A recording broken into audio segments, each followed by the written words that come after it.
61% of Americans cannot cover a $1,000 emergency. But here's what's worse. Most of the 39% who think they're prepared, they're not. That 3-month emergency fund sitting in your savings account, it's a relic from a different economy, and clinging to it might be the most expensive mistake you make this decade. Stay with me for the next 7 minutes, and I'll show you exactly why the old rules are broken, what the data actually says about how much you need, and the precise formula to calculate your real number, not some generic advice that ignores your actual life. Let's start with where this 3-month rule came from. Financial advisors have been parroting it since the 1980s. The logic was simple.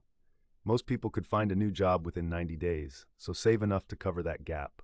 Reasonable for 1985, dangerous for 2024. Here's what changed. The Bureau of Labor Statistics reports the average unemployment duration is now 22 weeks. That's 5.5 months, not 3. And that's the average. If you're over 40 in a specialized field or making 6 figures, you're looking at 8 to 12 months.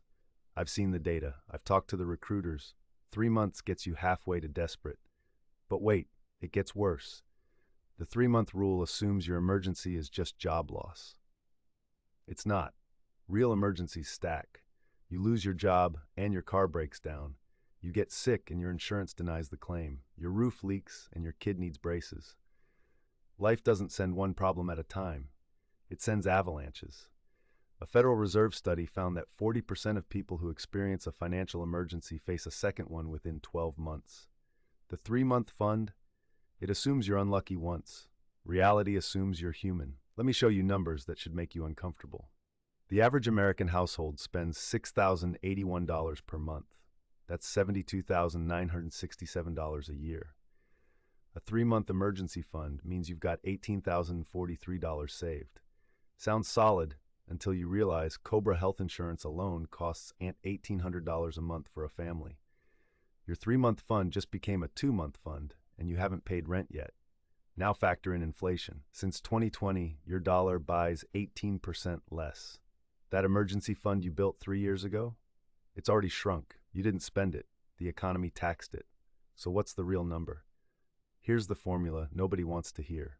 Take your monthly expenses, not your income, your actual spending. Multiply by 6. That's your floor, your minimum.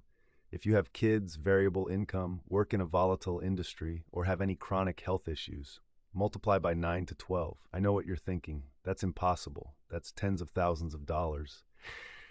And you're right, it's hard. But impossible? No.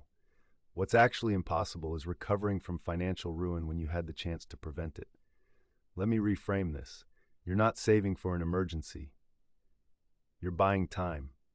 Time to find the right job, not the desperate one. Time to negotiate medical bills instead of declaring bankruptcy. Time to make decisions from stability, not panic. Here's your action plan, and I'm giving you something concrete because theory doesn't pay bills. Step 1. Calculate your real monthly burn rate, not what you think you spend. Pull 3 months of statements and add everything. Most people underestimate by 20%. Step 2. Determine your risk multiplier. Stable government job with no dependents, use 6 months. Freelancer with a family, you need 12. Be honest with yourself here. Step 3. Separate your emergency fund from your regular savings. Different account, different bank. Make it inconvenient to touch. This money is not for vacations, not for opportunities, not for anything except actual emergencies. Step 4. Automate contributions. Even $200 a month adds up to $2,400 a year. In 5 years, that's $12,000 plus interest. The goal isn't to get there overnight. The goal is to get there. I'm not telling you this to stress you out. I'm telling you because nobody else will. The financial industry makes money when you invest, not when you save. So they downplay emergency funds. They call it dead money. They push you toward the market, but the market doesn't help when you need cash in 72 hours. The market doesn't care that you got laid off in a downturn when your portfolio is down 30% and you're forced to sell at the worst possible moment. Your emergency fund is the foundation. Everything else, investing, retirement, wealth building, sits on top of it. And foundations don't work when they're too small. If this changed how you think about your money, hit subscribe.